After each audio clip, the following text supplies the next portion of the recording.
ऐसी समस्याएं हमेशा घर में पुराने रीति रिवाज और अंधविश्वास से पैदा होते हैं। जब एक औरत को हमेशा ताना मिलता है कि यह बेटा पैदा नहीं कर सकती, औलाद पैदा नहीं कर सकती है, यह तो बांझ है। मेरे घर में भी कुछ ऐसा ही माहौल और समस्या पैदा हो गई थी, जिससे मैं मजबूरी में एक गलत रास्ते पर चल पड़ी थी। आखिर मैं करती भी तो क्या करती? अपने पति के अंदर की कमी को दिखाने के लिए मैंने यह गलत रास्ता चुना था। औलाद के खातिर यह पाप कर लिया, नाजायज बच्चा पैदा किया। यह बच्चा किसका है, यह जानकर आपके रोंगटे खड़े हो जाएंगे। उस दिन मेरे पति ने मुझे बहुत बेदर्दी से मारा पीटा था, जिसकी वजह यह थी कि मेरी सास ने मेरे पति के कान भर दिए थे। तेरी पत्नी तो सदा से बांझ है, इसको घर में रखकर क्या करना है? तुम दूसरी लड़की से शादी कर लो। मेरी सास की इन्हीं हरकतों की वजह से मेरा पति हमेशा मुझे बिना वजह मारता पीटता रहता था। उस दिन तो उसने बिल्कुल हद ही कर दी थी। मुझे मारने पीटने के बाद भी उसे आराम न मिला तो कहने लगा, अगर तुम माँ नहीं बन सकती हो तो मैं तुम्हें छोड़ दूंगा और मैं दूसरी औरत से शादी कर लूँगा। मेरे पति का बड़ा भाई सामने ही खड़ा था और यह सब लड़ाई वह अपनी आंखों से देख रहे थे। उनसे रहा नहीं गया तो वह बोल पड़े और अपने छोटे भाई को डांट फटकार लगाई, बुरा भला कहा। इस बात पर मेरी सास को बड़ी मिर्ची लगी और वह मेरे जेठ जी को डांटने लगी कि तुम होते कौन हो इन दोनों मियाँ बीवी के बीच में बोलने वाले? तुम्हारी खुद की तो बीवी है नहीं और आए तुम इन लोगों की समस्या को सुलझाने। मेरे जेठ जी मुझसे काफ़ी बड़े थे, लेकिन मेरी बहुत इज्जत करते थे। उनकी आंखों में जो मोहब्बत मैंने अपने लिए देखी थी, वह मेरे पति की आंखों में मेरे लिए नहीं थी। वह एक अलग तरह का इंसान था। पहले पहले तो मेरे पति का रवैया भी मेरे साथ काफ़ी अच्छा था, लेकिन शादी के 4 साल बीतने के बाद जब मुझे कोई औलाद नहीं हुई तो फिर उसका रवैया मेरे साथ साथ थोड़ा थोड़ा बदलने लगा। मैंने इन सब बातों और तानों से तंग आकर अपना इलाज भी करवाया तो पता चला मेरे अंदर कोई कमी नहीं है। यह सारी कमी मेरे पति के अंदर थी, लेकिन मेरा पति इस बात को मानने को तैयार ही नहीं था कि वह औलाद पैदा नहीं कर सकता। उसको चढ़ाने वाली सिर्फ उसकी माँ थी। मैं इसी चीज़ के बारे में सोचते हुए एक रात अपनी जेठ के कमरे में चली गई। मेरे जेठ मेरी बहुत इज्जत करते थे, यह बात तो मैं अच्छी तरह जानती थी, इसलिए मेरे दिल में भी मेरे जेठ जी के लिए काफ़ी इज्जत थी और काफ़ी बड़प्पन था। वह इसलिए कि वह मेरे पति जैसे बिल्कुल नहीं थे। यही सब सोचकर मैंने एक गलत कदम उठा लिया, जो कि मुझे बिल्कुल भी नहीं उठाना चाहिए था। पर मैं करती भी तो क्या करती? मेरा पति तो मुझ पर ही इल्ज़ाम लगाकर मुझे छोड़ देता। मैं इस बात को इसी घर में रहकर साबित करना चाहती थी कि मेरे पति के अंदर ही कमी है, मेरे अंदर कोई कमी नहीं है। यही सब सोचते हुए मैं अपने जेठ के आगे अपना पल्लू उतार दिया और उनके सामने नंगे सर खड़ी हो गई। उनसे विनती करने लगी कि जेठ जी, मुझे एक बच्चा चाहिए, आप चाहें जो भी कुछ कर लो, मुझे एक बच्चा दिलवा दो। अब मैं अपने पति से ज़्यादा मार नहीं खा सकती। देखा ना तुम्हारे सामने ही तुम्हारे भाई ने कितना तमाशा किया था। अब तो आपकी माँ के कहने पर मुझे डिवोर्स तक देने का फ़ैसला कर लिया है और मैं यह बिल्कुल नहीं चाहती कि वह मुझे छोड़कर किसी और औरत के हो जाएं। यह बात तो कोई भी औरत बर्दाश्त नहीं कर सकती। क्या मैं यह सब चीज़ बर्दाश्त करती रहूं? क्या आप मेरी मदद नहीं करोगे? क्या यह सब जुल्म बर्दाश्त करने से नहीं? जेठ जी, आप मेरी मदद करो। मुझे एक औलाद चाहिए, पर मैं आपकी मदद कैसे कर सकता हूँ? अगर तुम औलाद चाहती हो तो यह बात अपने पति से कहो। क्या कहूँ मैं आपके भाई के बारे में कि वह औलाद पैदा करने के काबिल नहीं है? वह यह बात बिल्कुल नहीं मानता कि खराबी उसके अंदर ही है, पर मैं क्या कर सकती हूँ? यह सच्चाई तो मैं उस तक कैसे पहुँचाऊँ? उसका इलाज आप करवा कर देख लो। उस टाइम तो मैं अपने आप उनके कमरे से अपने कमरे में चली आई। उन्होंने मुझे समझा बुझाकर मेरे कमरे में भेज दिया था। फिर एक दिन मेरे पति को बिठाकर काफ़ी समझाया और कहा कि तुम्हारी पत्नी ने अपना इलाज करवाया है कि वह बांझ नहीं है, उसकी रिपोर्ट मैंने खुद देखी है, क्यों ना तुम अपना इलाज करवाओ। यह सुनते ही मेरे पति अपने भाई पर भड़क उठा और कहने लगा कि तुम होते कौन हो मेरे निजी समस्याओं को सुलझाने वाले, ये कहने वाले कि मैं अपना इलाज करवाऊं, जबकि मैं बिल्कुल ठीक हूँ। मैं ठीक ठाक मर्द हूँ, मेरी मर्दानगी में कोई कमी नहीं है, समझे आप। मेरी पत्नी ही बांझ है। हाँ, अगर उसने अब की बार कोई बच्चा पैदा नहीं किया तो मैं उसे इतना मारूंगा, इतना मारूंगा, वो सिर्फ अपने पैरों पर भी खड़ी नहीं हो पाएगी। उसके बाद मैं उसे धक्के देकर घर से बाहर निकाल दूंगा। और उसके बाद वह कमरे में चला गया। मेरे जेठ कुमसुम वहीं बैठा हुआ था। उसको समझ नहीं आ रहा था कि वह किस तरह मेरी मदद करे। फिर थोड़ी देर बाद मैं अपने कमरे में जाकर लेट गया और यह सारा मंजर मैं अपनी आंखों से देख रही थी। रात के पिछले पहर जब मेरी सास और मेरे पति सो गए तो बिल्कुल दबे पांव मैं अपने जेठ के कमरे में आ गई। दरवाज़ा खटखटाया। जेठ जी ने कहा, कौन है? मैंने कहा, मैं नीलम बात कर रही हूँ, आप दरवाज़ा खोलिए। इस टाइम आपको क्या बात करनी है? आप जाइए अपने कमरे में जाकर सो जाइए। अगर तुम्हारे पति को पता चल गया तो घर में तूफान उठ जाएगा। मैं ये नहीं चाहता कि घर में लड़ाई झगड़ा हो, तमाशा हो। और वैसे भी इस घर में रोज़ रोज़ का तमाशा देखकर मैं बहुत परेशान हो गया हूँ। प्लीज़ जेठ जी, आप दरवाज़ा तो खोलिए। मैं फूट फूट कर रो रही थी तो मेरे जेठ से बर्दाश्त नहीं हुआ। उन्होंने दरवाज़ा खोल दिया। मैं उनके कमरे में दाखिल हो गई और दाखिल होते ही मैंने उनके कमरे की कुंडी लगा दी और अपने जेठ जी के सामने जाकर खड़ी हो गई और कहने लगी कि उस दिन तो मैंने अपना दुपट्टा उठाकर आपके कदमों में रख दिया था कि तुम मेरी लाज बचा लो, कि मुझे एक औलाद चाहिए। इसके बारे में मैं अपने पति से बात की। मुझे आप बताइए कि उन्होंने क्या जवाब दिया? कुछ नहीं कहा, बस आपको अपमानित किया उसने।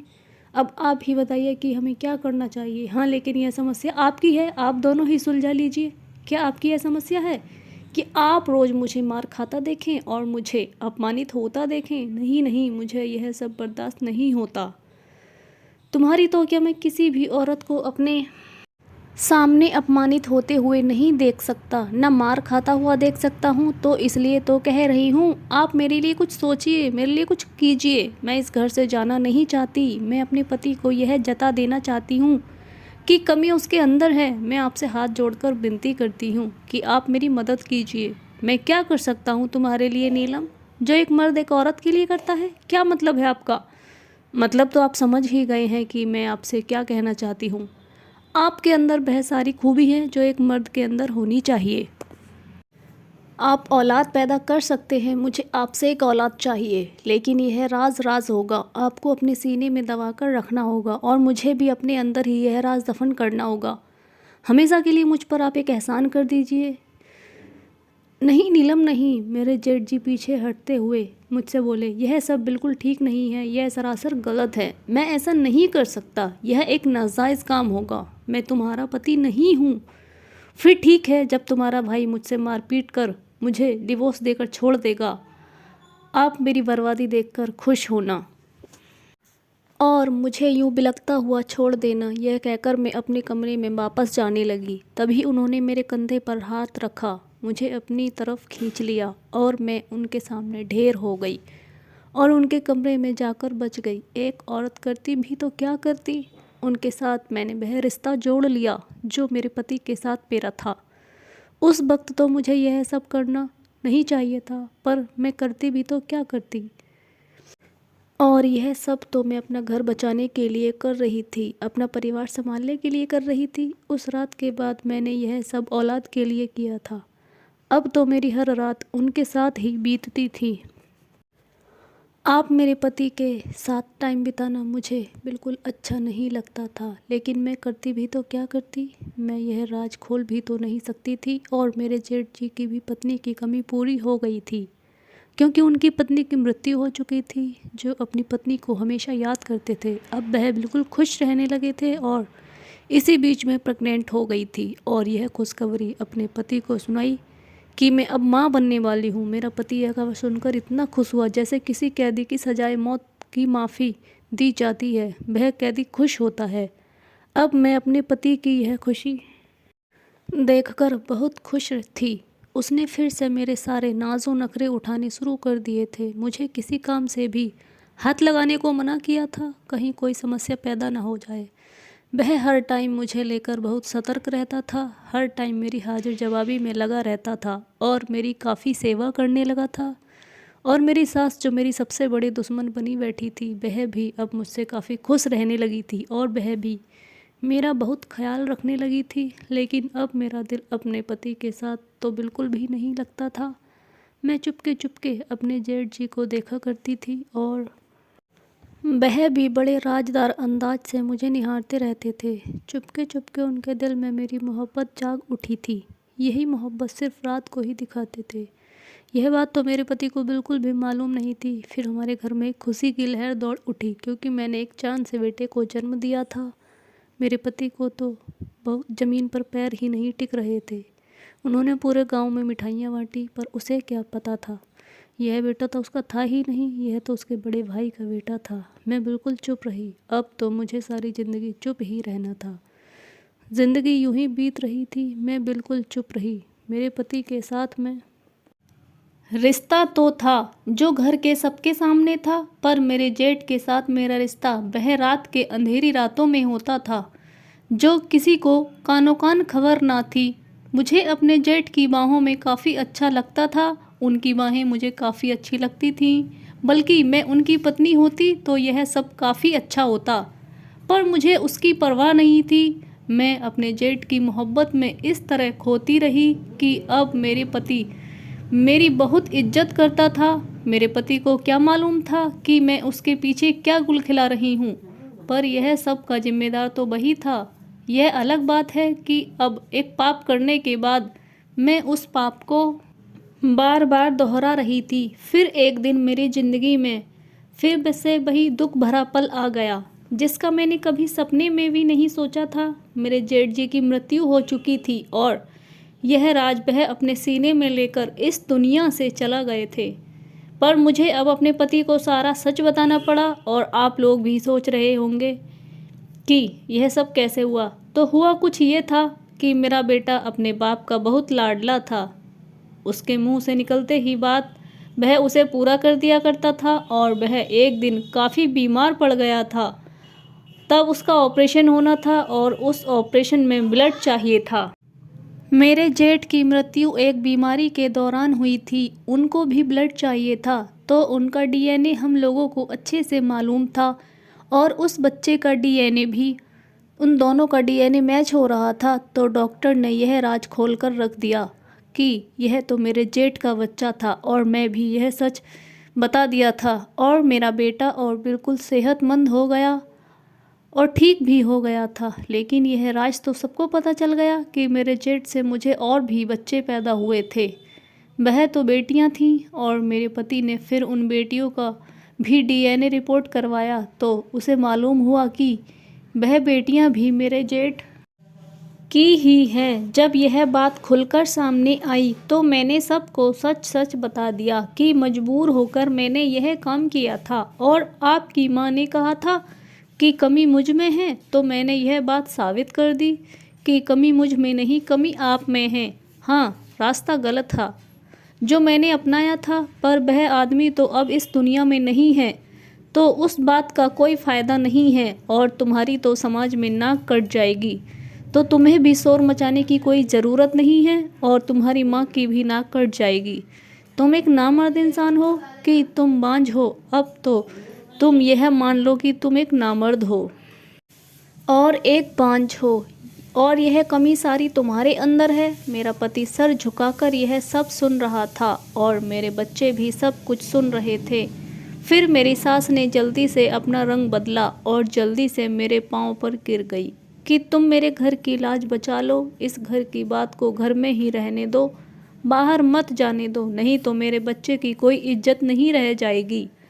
अब तो तुम भी माँ बन गई हो, तो तुमने यह बात साबित कर दी कि तुम माँ बन सकती हो। तुम्हारे इतने बड़े बच्चे हो गए हैं, तो इस राज को राज ही रहने दो, और इन सब बच्चों का पिता इसको ही रहने दो। मेरा पति भी मेरे पैरों में आकर गिर गया था और अपने किए की माफ़ी मांग रहा था, पर मुझे मजबूर भी तो इन दोनों ने ही किया था। मैं अपने पति और इस घर को छोड़कर नहीं जाना चाहती थी, तभी तो मैंने यह गलत कदम उठाया था और अपने ऊपर लगे हुए दाग को दिखा देना चाहती थी कि मैं बिल्कुल ठीक हूँ और स्वस्थ हूँ। न जाने क्यों लोग अपनी बीमारियाँ छुपाते रहते हैं और समाज से डरते हैं। इसी समाज से डरकर न जाने कितने लोग गलत काम कर बैठते हैं और उन्हीं को शर्मिंदा होना पड़ता है। हर तीसरे दिन घर में ऐसे घरेलू हिंसाएं पनपती रहती हैं। कोई ना कोई लोग गलत काम कर बैठता है। सास बहू की लड़ाई में अक्सर बेटा अपनी जान गंवा बैठता है। मियाँ बीवी की लड़ाई हो तो पत्नी अपनी जान गंवा बैठती है।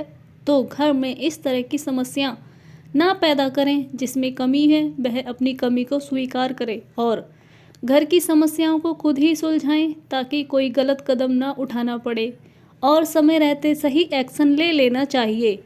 और इस कहानी में मुझे नीलम बिल्कुल भी गलत नहीं लगी, क्योंकि नीलम तो कोई घरेलू हिंसा का शिकार हो गई थी, जिसने यह साबित करना चाहा कि वह माँ बन सकती है। यह बात अलग है कि उसने गलत कदम उठाया था, लेकिन मजबूर भी तो घर के ही लोगों ने किया था। अब नीलम के बच्चे जवान हो गए और वह अपने बच्चों को अच्छी परवरिश दे रही है और बच्चे पढ़ाई लिखाई में भी अच्छे हैं। बच्चों में 2 बेटियां हैं और 1 बेटा है और नीलम का पति भी अब उसे बहुत प्यार करता है। नीलम के बेटे ने लव मैरिज की है और लव मैरिज में उसने बड़ी खूबसूरत दुल्हन को चुना था, जो नीलम को बहुत पसंद थी और नीलम वह सब नहीं करना चाहती थी जो नीलम की सास ने उसके साथ किया था। नीलम की बहू भी 15 सालों तक मां नहीं बन पाई थी। तब नीलम ने अपने बेटे और बहू दोनों का इलाज करवाया था और इलाज से पता चला कि उसके बहू में कोई कमी नहीं है, उसके बेटे के अंदर ही कमी है। फिर नीलम ने डॉक्टर की सलाह से अपने बेटे का बड़ा ऑपरेशन करवाया। कुछ सालों बाद नीलम की बहू ने एक बेटी को जन्म दिया, जो कि बहुत खूबसूरत है, जो नीलम के बेटे और बहू की है। जब यह स्टोरी मैंने अपनी सास से सुनी तो मेरा कलेजा फट कर रह गया था। ज़्यादातर घर में घरेलू हिंसा की शिकार औरतें ही होती हैं, तो मैं सभी से निवेदन करती हूँ कि ऐसे घरेलू हिंसा को जन्म न लेने दें। घर में सबकी समस्याएं सुनें और आपस में सुलझाएं। समय रहते समस्याओं को जानें, नहीं तो किसी एक को अपनी जान गंवानी पड़ती है। दोस्तों, कमेंट करके बताएं कि नीलम की सास ने क्या उसके साथ सही किया था। दोस्तों, अगर कहानी पसंद आई हो तो कमेंट में ज़रूर बताएं। वीडियो को लाइक करें, शेयर करें और चैनल को सब्सक्राइब करें। धन्यवाद।